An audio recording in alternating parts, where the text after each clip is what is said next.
I would like to know, when you're elected president, in the first 100 days, what are the three main goals you want to get passed to help this country get back on its feet? There you go. My first priority is, if we have not gotten out of Iraq yet, my first priority would be to get our troops out of Iraq, stabilize the situation there. Because I think it is very hard for us to make progress internationally on a whole range of fronts where we've got to make progress while that still lingers. I mean, I just mentioned the issue of climate change. That's an international problem.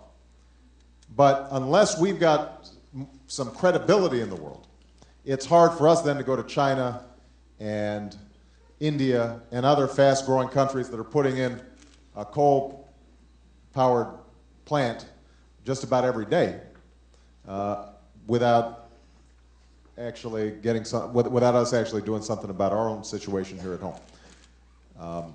It'll be hard for us to make progress between Israel and the Palestinians while Iraq lingers on. It'll be hard for us to deal with nuclear proliferation, which I think is the single biggest threat to our long-term security. And it goes beyond Iran and North Korea.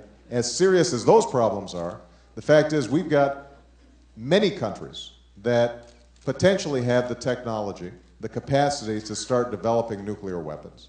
Up until now, they haven't, because the Nuclear Non-Proliferation Treaty has said, you know what, we'll give you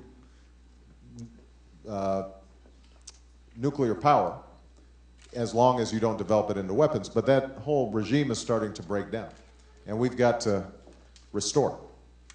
So, number one priority, Iraq. Number two is healthcare.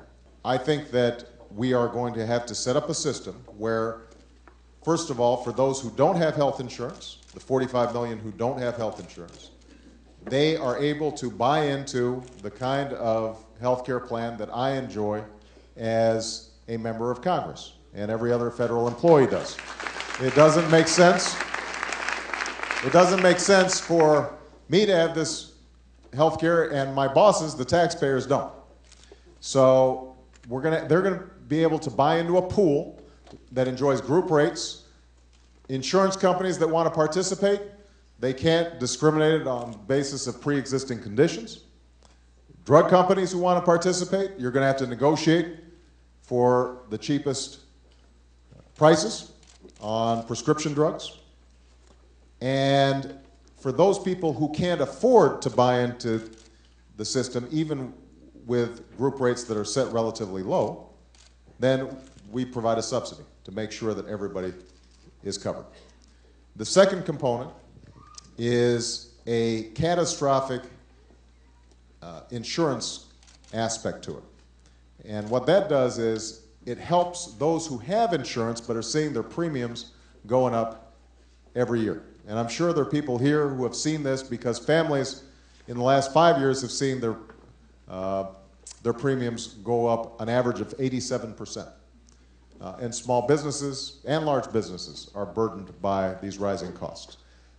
One of the things that you do with a catastrophic insurance component is you say to employers, we'll cap the out-of-pocket expenses that you have when you've got a serious illness with one of your employees.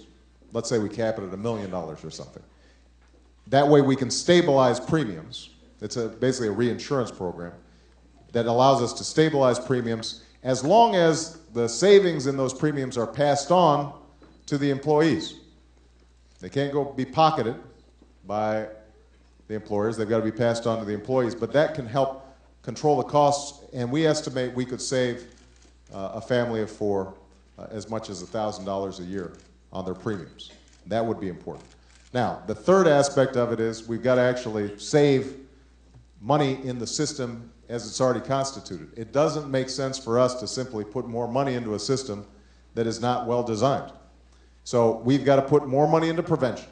We spend 5 cents out of every dollar on prevention on health care. 20% of patients account for 80% of the costs of health care. And if we take somebody, for example, is diabetic, and we say, we're going to make sure that we monitor so that you're taking your medications regularly, you're eating properly, you're visiting a podiatrist, then we don't have to spend $30,000 on a foot amputation. That saves us money. And technology. Healthcare is the one area where everybody's still filling out forms and faxes. And there's huge errors that arise out of that. Every time a nurse can't read the proper dosage to administer because the doctor scrawled it, that can result in significant adverse events in a hospital.